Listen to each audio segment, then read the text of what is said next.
Bonjour à tous, je m'appelle Julie Garon, je suis conseillère à la gestion des études et serai votre présentatrice pour la conférence sur le processus d'admission. Tel que précisé dans la setup d'accueil, la présentation sera enregistrée. Vos micros resteront fermés durant toute la durée de la présentation. Vous pourrez toutefois poser vos questions par écrit pendant la conférence à l'aide de l'outil questions-réponses que vous voyez au bas de votre écran. Mes collègues Marie-Josée, qui est responsable de l'immigration, et Julie tâcheront de répondre au maximum de questions. Je réserverai également une période de questions à la fin de la présentation pour moi aussi répondre de vive voix à certaines questions. Si vos questions demeurent sans réponse, vous pourrez en tout temps communiquer avec nous par téléphone ou par courriel. Vous verrez les coordonnées à la fin de la présentation. Voici donc notre beau campus.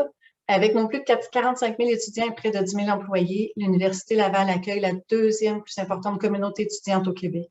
Et l'étendue de son campus, dont presque tous les pavillons sont regroupés sur un même territoire, fait de lui un village en soi.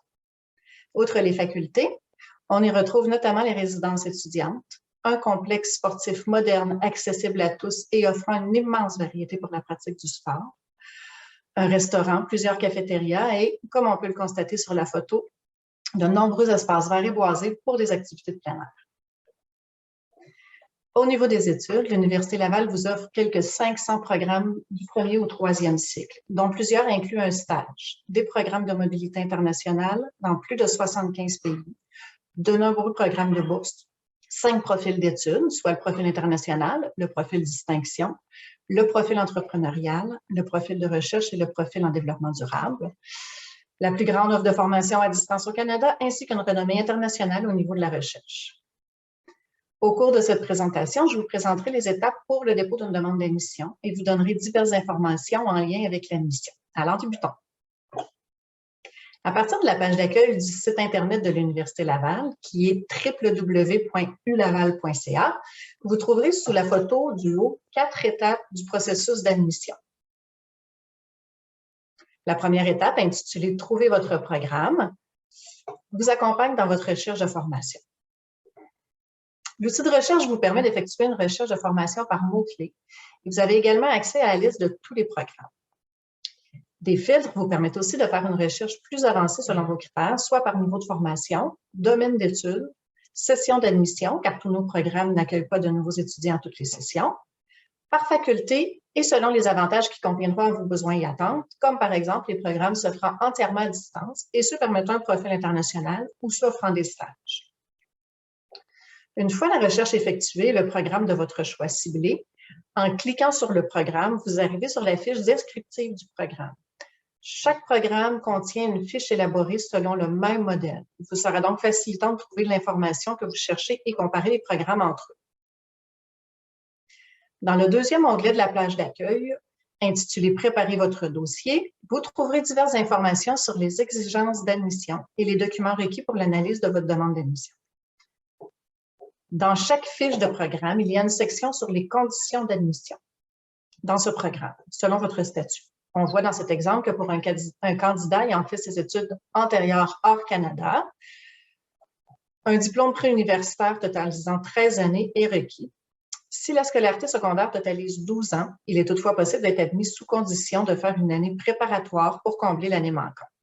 On voit aussi ici qu'une formation satisfaisante en mathématiques est requise, puisque cet exemple provient du baccalauréat en administration des affaires. Un autre programme pourrait exiger d'autres préalables. Les documents requis sont tous les relevés de notes et les diplômes des études antérieures. Une copie lisible peut être déposée dans votre dossier lors de votre processus de demande d'admission. Il est toutefois possible que de nouveaux documents soient requis lors de l'analyse de votre dossier. Il sera important de consulter régulièrement votre compte à l'Université Laval afin de vérifier si on vous demande d'autres documents. Pour une candidature au premier cycle, les 2 dernières années des études secondaires et les examens du bac, s'il y a lieu, dépendamment de votre système d'éducation dans votre pays, sont requis, ainsi que le relevé de notes et diplômes de toutes les études postsecondaires. Pour une candidature au 2e ou au 3e cycle, tous les relevés de notes et diplômes des études universitaires sont requis.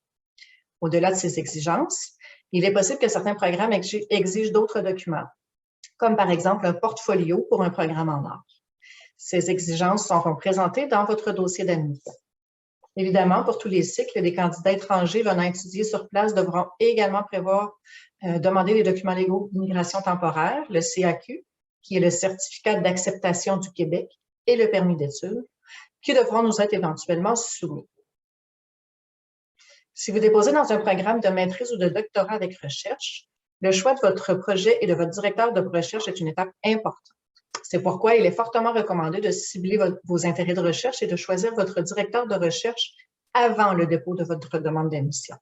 Il est de votre responsabilité d'établir les premiers contacts avec des professeurs dans le domaine qui vous intéresse. Les outils pour vous aider dans ces démarches sont disponibles dans la section « Futurs étudiants » de notre site Internet.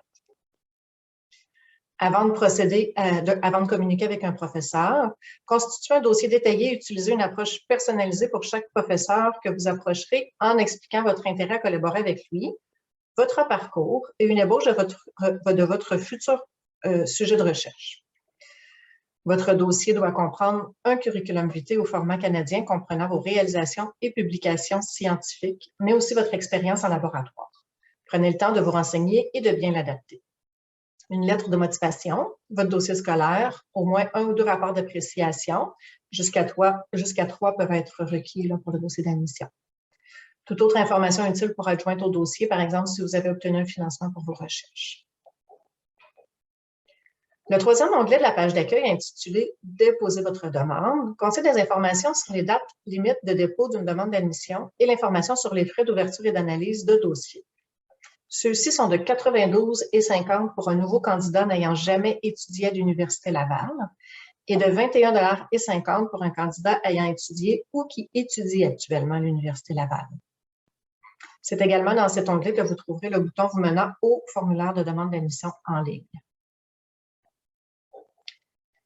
Il est important de respecter les dates limites pour le dépôt d'une demande d'admission. Les dates qui suivent sont d'ordre général. Je vous invite à consulter notre site Internet pour obtenir des dates détaillées, car il y a des exceptions pour certains programmes. Donc, pour une demande d'admission visant la session d'automne, les dates limites sont le 1er mars pour les programmes contingentés, mais attention, certains programmes de santé ont comme date limite le 1er novembre de l'année précédente et le 15 août pour les programmes non contingentés. Pour des candidats étrangers prévoyant venir étudier sur place, nous recommandons le 1er février au plus tard pour tous les programmes, contingentés ou non, pour vous laisser suffisamment de temps pour obtenir une réponse et ensuite faire la demande des documents légaux d'immigration temporaire, ce qui peut prendre plusieurs mois. Pour une demande d'admission visant la session d'hiver, la date limite est le 1er novembre pour les programmes contingentés. Il y en a 2 qui accueillent de nouveaux étudiants à cette session. Et le 1er décembre pour tous les programmes non contingentés. Mais pour les candidats étrangers prévoyant venir étudier sur place, encore une fois, nous recommandons le 15 septembre au plus tard pour tous les programmes, contingentés ou non, pour vous laisser suffisamment de temps d'obtenir une réponse et ensuite faire la demande pour obtenir des documents légaux d'immigration temporaire.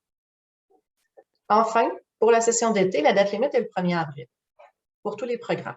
Mais pour les candidats étrangers prévoyant venir étudier sur place, nous recommandons le 15 janvier, encore une fois, pour vous laisser suffisamment de temps d'obtenir une réponse et avoir vos documents légaux d'immigration temporaire à temps. À noter que l'offre de cours est moins importante pour la session d'été. Si vous souhaitez venir étudier sur place et débuter votre programme à la session d'été, veuillez d'abord valider l'offre de cours de votre programme, car en tant qu'étudiant avec CAQ et permis d'études, il vous faudra être inscrit à temps plein à votre session d'admission, ce qui n'est pas toujours possible à la session d'été. Si plus d'un programme vous intéresse, vous pouvez, dans une même demande d'admission, indiquer jusqu'à 3 choix de programme. Vous ne pouvez toutefois choisir plus de 2 choix de programme contingentés ou à capacité d'accueil limitée. Vous saurez si un programme est contingenté ou à capacité d'accueil limitée en voyant un nombre de places limitées dans la fiche de chaque programme. Tous vos choix seront analysés simultanément et indépendamment l'un de l'autre, ce qui signifie que vous ne recevrez pas nécessairement une réponse au même moment pour tous vos choix et qu'un refus, par exemple, pour une première réponse ne signifie pas automatiquement que la décision sera la même pour les autres choix, dont la réponse est à venir. Le paiement de la demande d'admission est obligatoire pour le traitement d'une demande d'admission.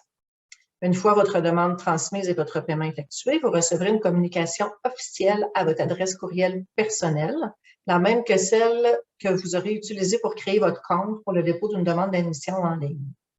Il sera très important d'en prendre connaissance. Veuillez vérifier vos courriels indésirables au cas où ils se retrouveraient à cet endroit. Dans cette communication, vous recevrez un numéro d'identification, NI, constitué de 9 chiffres, ainsi que l'information pour le suivi de votre demande d'admission dans Mon Portail, qui est l'interface web que nous utilisons. Mon Portail permet de déposer votre demande d'admission, faire le suivi de votre demande d'admission, accepter une offre s'il y a lieu, transmettre des documents. Lors du dépôt de votre demande d'admission, on vous demandera de détailler vos études antérieures et de déposer une copie de vos relevés de notes et diplômes. Il est toutefois possible, lorsque nous traiterons votre dossier, que des ajustements soient apportés. Il est donc important de vérifier régulièrement Mon Portail au cas où de nouveaux documents seraient exigés. Il sera également possible éventuellement de déposer une copie de vos documents légaux, c'est-à-dire le CAQ, le permis d'études.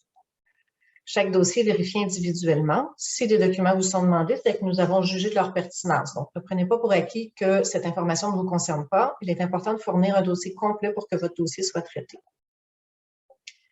Enfin, le 4e onglet de la page d'accueil, intitulé « Faites le suivi de votre demande d'admission », contient diverses informations en lien avec la décision qui sera rendue pour votre demande d'admission. Vous devrez vous connecter à Mon Portail à l'adresse monportail.ulaval.ca au compte que vous vous serez créé lors du dépôt de votre demande pour accéder aux décisions rendues. Plusieurs décisions sont possibles.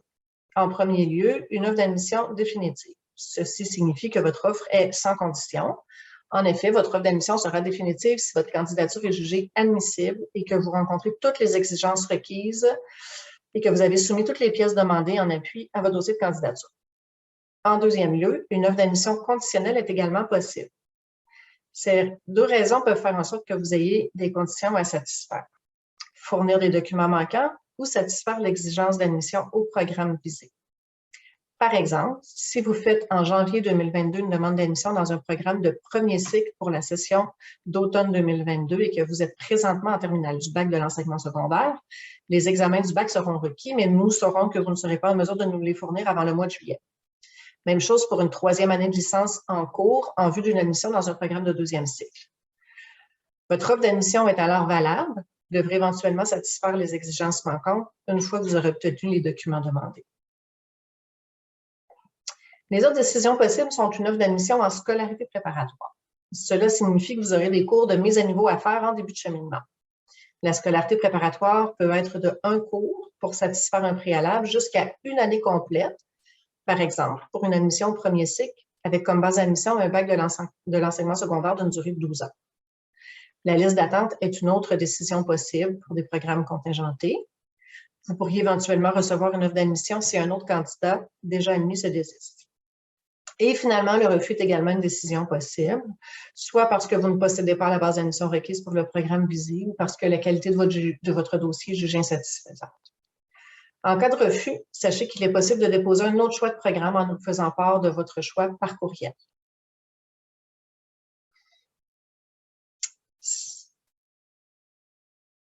Si les dates de dépôt présentées plus tôt sont respectées que votre dossier complet, les décisions sont habituellement rendues au plus tard à la mi-mai pour la session d'automne, le 1er décembre pour la session d'hiver et à la mi-avril pour la session d'été. Ces dates peuvent varier selon l'achalandage toutefois. Toutes les décisions rendues sont disponibles sur Mon Portail et vous sont également acheminées par courriel. Si vous recevez d'abord une offre pour un autre choix que votre premier choix, vous pouvez soit attendre la décision de tous vos choix, soit accepter l'offre maintenant. Mais il sera toujours possible de changer votre décision par la suite. Pour répondre à une offre d'admission, rendez-vous dans votre dossier d'admission dans Mon Portail en choisissant la section « Admission » du menu « Études ». Repérez le programme choisi dans le tableau de suivi des demandes d'admission et cliquez sur le bouton « Répondre à l'offre ». Consultez le détail de décision, puis cliquez sur « Accepter ». Quant au délai de réponse, le plus tôt est le mieux. Et pour les programmes contingentés et à capacité d'accueil limitée, il sera important de vérifier la date limite pour répondre indiquée dans Mon Portail. Il est également important de savoir que si vous refusez une offre d'admission dans un programme contingenté ou à capacité d'accueil limitée, vous ne pourrez revenir sur votre décision. Si vous êtes sur une liste d'attente, vous n'êtes pas tenu de répondre. Si toutefois vous désirez vous retirer de la liste, vous êtes invité à vous retirer. Vous êtes invité, oui, à vous retirer de la liste d'attente. Vous avez l'option de le faire. On voit ici un exemple du visuel que vous verrez dans votre compte Mon Portail. On peut voir que pour le premier choix, au baccalauréat en administration des affaires, le candidat a reçu une offre d'admission définitive. Pour le deuxième choix, au doctorat en sciences de l'administration, gestion internationale, le candidat est sur la liste d'attente. Il pourrait, s'il le souhaite, se désister de la liste d'attente.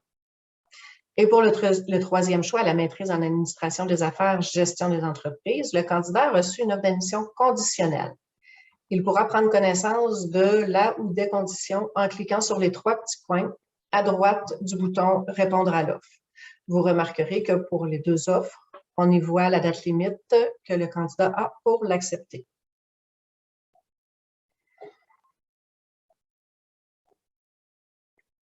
Si vous souhaitez venir étudier au Canada, vous devrez entreprendre vos démarches d'immigration dès que vous recevez une offre d'admission. Ces procédures peuvent prendre plusieurs mois.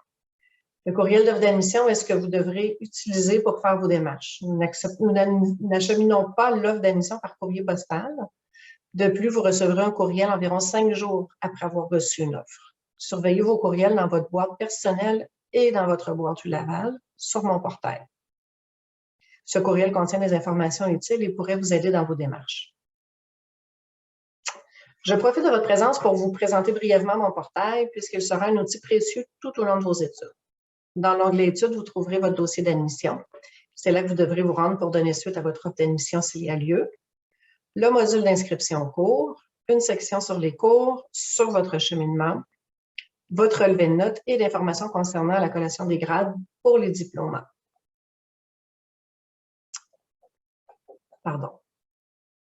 Dans la section Documents officiels, vous trouverez l'information sur votre carte étudiante et vous pourrez commander des attestations d'inscription et un relevé de notes officiel. Dans la section Emploi et stages, on vous mènera vers diverses informations et outils pour la recherche d'emploi et de stage. La section Services contient les informations sur le laissez-passer universitaire, vous permettant l'accès au transport en commun et le service d'impression. Et finalement, vous trouverez dans la section Factures et impôts tout ce qui concerne la facturation de vos droits de scolarité et les reçus pour fin d'impôt. L'inscription à la session à venir est toujours disponible à partir d'une date déterminée. Vous recevrez un message à cet effet vous invitant à vous inscrire lorsque le moment sera venu. Vous pourrez vous inscrire à partir de Mon Portail. Il est possible que vous ne puissiez pas vous inscrire vous-même en début de cheminement. Si c'est le cas, votre direction de programme communiquera avec vous. Après votre inscription à la première session, vous recevrez une communication de votre direction de programme pour vous inviter à planifier votre arrivée au Canada. Si vous prévoyez étudier à distance, vous serez invité à remplir une déclaration d'études hors Canada.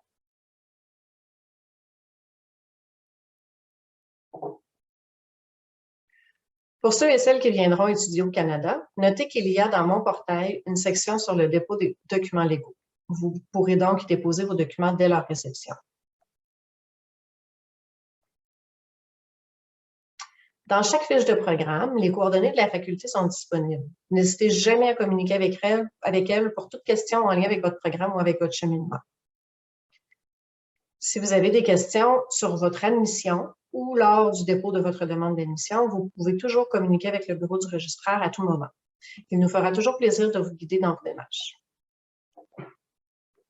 Je vous remercie de votre attention et espère que cette présentation vous aura éclairé sur notre processus d'admission. Je vais prendre un peu de temps pour répondre